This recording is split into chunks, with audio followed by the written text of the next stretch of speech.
तो hello students, कैसे हो आप सभी लोग। स्वागत है आप सभी का बायो स्टडीज यूट्यूब चैनल के ऊपर। आज के इस वीडियो में हम देखेंगे रिवीजन कैसे करें। मतलब स्टूडेंट्स इतने सारे मुझे डाउट पूछ रहे थे, सर रिवीजन कैसे करें, रिवीजन कैसे करें, समझ में नहीं आ रहा सर, सिलेबस बहुत ज़्यादा है। लाइव सेशन के अंदर आपको पता है हमारा लाइव सेशन रहता है वन शॉट वीडियो सीरीज़ का, शाम 6 से 8 बजे। तो हर दिन वो सेशन रहता है, तो उसमें भी स्टूडेंट मुझे पूछ रहे थे, तो हम उसमें थ्योरी पढ़ाते हैं। तो मैंने उनको बोला कि एक कंप्लीट वीडियो उसके ऊपर आएगा, तो आज का ये वीडियो उसके ऊपर होगा, रिवीजन कैसे करें। हम लेक्चर तो कर रहे हैं, लेक्चर जब करते हैं तब समझ में आता है, लेकिन बाद में कुछ दिनों के बाद भूल जाते हैं, वो लिख नहीं पाते। तो अगर सर समझ बहुत आ रहा है लेकिन लिख नहीं पा रहे तो मार्क्स कैसे आएंगे सर, और आने वाली एग्जाम में अगर हम फेल हो गए तो क्या होगा। तो ये बहुत बड़ा इशू है स्टूडेंट का, रिवीजन करने का टाइम नहीं मिल रहा है, सिलेबस बहुत ज़्यादा है, लाइव सेशंस हमको करने हैं, फ्री वाले पेड वाले, कैसे करें सर। तो आज के इस वीडियो में 3 ऐसी ज़बरदस्त टिप्स मैं आपको देने वाला हूँ जो आपको डेफिनेटली रिवीजन करने के लिए हेल्प करेगी। तो ये जो टिप्स है ये कौन सी है सर, और ये एक बेसिक टिप्स है, ऐसा नहीं कि ये करो वो करो ये मेमोरी इंक्रीज हो जाएगी, वो सारी चीज़ें वो नहीं है, बेसिक में चीज़ आपको बताऊंगा। तो चलिए शुरू करते हैं। सबसे पहली चीज़, मेक शॉर्ट नोट्स। यस, पहली जो टिप है वो है शॉर्ट नोट्स बनाना। अब क्या होता है, हमारा एक चैप्टर है, उस चैप्टर के अंदर अगर चैप्टर फर्स्ट अगर देखेंगे बायो का, तो उसके अंदर 10 से 15 हमको टॉपिक्स है।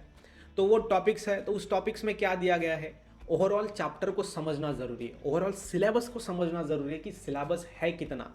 तो जब हमको समझ में आ जाएगा सिलेबस इतना है, तब हमें लगेगा कि नहीं हम इसको कवर कर सकते, इसको ध्यान में रख सकते हैं। अब आपको दिमाग को कुछ पता नहीं है कितने सिलेबस है, कितने टॉपिक है, क्या है, कुछ भी नहीं पता। तो आपको क्या करना है, चैप्टर वाइज शॉर्ट नोट्स बनानी है, ये बनानी ही बनानी है। आप बोलोगे सर क्या आप बनाएं, हाँ अभी भी आप बना सकते हो। शॉर्ट नोट्स बोल रहा हूँ मैं, लॉन्ग नोट्स तो हमारे बायो स्टडी ऐप पे अवेलेबल है, जो आप डायरेक्टली वहाँ से PDF डाउनलोड करके जेरोक्स बना सकते हो। मैं बात कर रहा हूँ शॉर्ट नोट्स के। शॉर्ट नोट्स क्या करेंगे, आपको सिलेबस को रिमेंबर करने के लिए मदद करेंगे। आपको समझ में आ गया पढ़ना कितना है, तो फिर आप उसको अच्छे से पढ़ सकते हो। अभी कोई कैलकुलेशन ही नहीं है कितना पढ़ना है, कितने चैप्टर्स है, तो शॉर्ट नोट्स बनाओ। कौन से कंसेप्ट चैप्टर फर्स्ट में दिए गए हैं, इन कंसेप्ट्स को किसने डिस्कवर किया, कब डिस्कवर किया, एक छोटा सा मैप आपके पास होना चाहिए। अगर बायो में सपोज कर लेते हैं 15 चैप्टर है, तो आपको क्या करना है, जेरोक्स के पेपर लेने हैं, पेजेस लेने हैं, और हर एक पेज के ऊपर एक चैप्टर को आपको कवर करना है, मतलब जस्ट उसके नेम्स। ठीक है, शॉर्ट नोट्स मतलब क्या है, बनाने हैं जस्ट उसके नेम्स। ठीक है, कि ये टॉपिक है, ऐसा है वैसा है, ये सारी चीज़ें, जिससे आप उस चैप्टर को मेमोराइज कर पाओगे कि हाँ ये चैप्टर में इतना चीज़ है। ऐसे 15 चैप्टर मिलके आपका बायो सब्जेक्ट साइड में आएगा, मतलब आपको लगेगा कि नहीं ये 15 पेजेस मतलब हो गया आपकी बायोलॉजी। तो उसमें कौन से टॉपिक्स आपको आते हैं उसको करो राइट क्लिक, जो नहीं आते उसको टारगेट करो, कौन से इंपॉर्टेंट है वो देखो। हमारे चैनल पे इंपॉर्टेंट सीरीज़ भी हमने लाई है बायो के लिए, तो वो ऑलरेडी कंप्लीट हो चुके हैं सीरीज़, तो वो आप देख सकते हो अच्छे से। तो पहली चीज़ है कि आप क्या करो, एक पेज के ऊपर एक चैप्टर बनाओ जिसमें शॉर्टली सारी चीज़ें कवर हो रही होगी।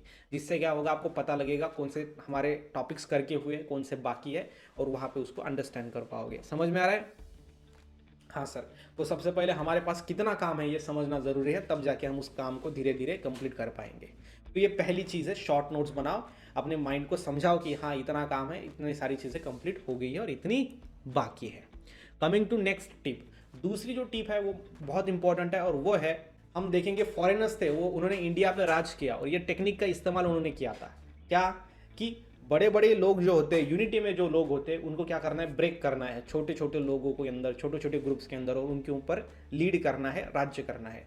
तो हमें भी वैसा ही करना है। 15 चैप्टर है, तो आपका जो किताब है आपको बहुत बड़ा लग रहा है ना, अभी आप क्या करो, किताब को फाड़ दो बीच में से। ठीक है, हाँ। तो आपकी रिवीजन नहीं हो रही है, इसके लिए मैं आपको बोल रहा हूँ, किताब लेके बैठते हो आप, पहले ही आपको इतना बड़ा किताब लगता है, आप बोलते हो कैसे रिवाइज होगा, कितना समय लगेगा, क्या लगेगा। हर एक चैप्टर को आप अलग निकालो। ठीक है, समझ में आ रहा है? हाँ सर। तो 10 अगर पेजेस का एक चैप्टर है, तो आपका जो किताब है, अगर बायो में 15 चैप्टर है, तो 15 पार्ट्स उस किताब के बनाओ, 15 पार्ट्स उस किताब के बनाओ, और हर दिन एक पार्ट उठाना है, उसको कवर कर देना है, उसको रीड कर देना है। तो ऐसे आपको क्या करना है, बड़ी चीज़ों को छोटा बनाना है। ठीक है, यस सर, ये प्रिंसिपल बहुत काम का है। मतलब जब आप पढ़ाई करने के लिए बैठते हो, फिर अगर आपको 10 नंबर का चैप्टर पढ़ना है, तो 10 नंबर का चैप्टर अगर 20 पेजेस का है, तो 20 पेजेस का इतना सा बुक दिख जाएगा आपको कि हाँ ये 20 पेजेस में मुझे रीड करनी है, और बस काम हो गया। तो इस तरीके से धीरे धीरे धीरे धीरे एक चैप्टर को पढ़ने के लिए 1 घंटा लगेगा आपको। तो हर दिन एक एक चैप्टर उठाना है, 20-20 पेज, 10-10 पेज, उसको पढ़ना है, तब जाके वो रिवाइज होगा। बड़ा अगर आप किताब लो के बैठोगे तो आपके माइंड सेट जो है वो हिल जाएगा कि यार बाप रे इतना बड़ा किताब है, इसको कैसे करेंगे, वो सारी चीज़ें होगी। ठीक है, हाँ सर। तो ये तीसरी चीज़, दूसरी जो चीज़ है वो आपको ध्यान में रखनी है। मैंने अभी आपको बताया कि ब्रेक डाउन करो आपकी किताब को, कोई काम नहीं उस किताब का, आगे आपको बेचनी नहीं है। हमें इस चीज़ से मतलब है कि हमें मार्क्स आने चाहिए। समझ में आ रहा है? हाँ सर। तो ये हो गया आपका दूसरा। और तीसरी जो बहुत इंपॉर्टेंट है वो है अवॉइड डिस्ट्रैक्शंस। डिस्ट्रैक्शन जो है उसे अवॉइड करो। इसमें क्या है, आपका मोबाइल है, उसके अंदर सोशल मीडिया अगर आप यूज़ करो तो उसको आप अनइंस्टॉल कर दो, क्योंकि वो आपका टाइम कंज्यूम कर रहे हैं। आपके कुछ ऐसे दोस्त हैं जो आपको बाहर बुलाते हैं, घूमने के लिए बुलाते हैं, तो वो छोड़ दो आप कुछ समय के लिए, क्योंकि एग्ज़ाम नज़दीक है और वो चीज़ें आपका टाइम पास करती है। आपके दिन के अंदर कौन सी चीज़ें हैं जो टाइम वेस्ट कर रही है, उसको एनालाइज करो, उसके ऊपर काम करो, उसको लेस बनाओ और टाइम ज़्यादा बचाओ। टाइम ज़्यादा बचाओगे तो पढ़ाई ज़्यादा होगा, पढ़ाई ज़्यादा होगा तो सिलेबस कवर होगा, सिलेबस कवर होगा तो रिवीजन अच्छे से कर पाओगे। नहीं तो ये समय ऐसा ही निकल जाएगा कि मैं सुबह स्कूल जाऊंगा, दोपहर को लेक्चर रिवाइज करूंगा, शाम में दोस्तों के साथ घूमने जाऊंगा और लेट नाइट एक मूवी देख के सो जाऊंगा।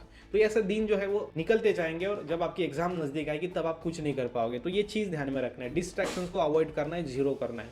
अगर आपने ये तीन चीज़ों के ऊपर ध्यान दिया तो मुझे लगता है रिवीजन करना आसान हो जाएगा। पहली चीज़, शॉर्ट नोट्स बनाओ, मेमोराइज करो पूरे चैप्टर को। दूसरी चीज़, जो किताब है उसको ब्रेक करो छोटे छोटे पार्ट्स में। और तीसरी चीज़, डिस्ट्रैक्शंस को कम कर दो, अवॉइड कर दो। आई थिंक ये तीनों भी टिप्स आपको हेल्प कर रही होगी और अगर आपने इसको फॉलो किया तो डेफिनेटली मदद होगी। ये वीडियो अगर आपको अच्छा लगा है तो इस वीडियो को प्लीज़ लाइक करिए, चैनल को सब्सक्राइब करिए। इसी के साथ ही साथ मिलते हैं नेक्स्ट वीडियो में, तब तक के लिए stay happy, stay motivate. Thank you so much.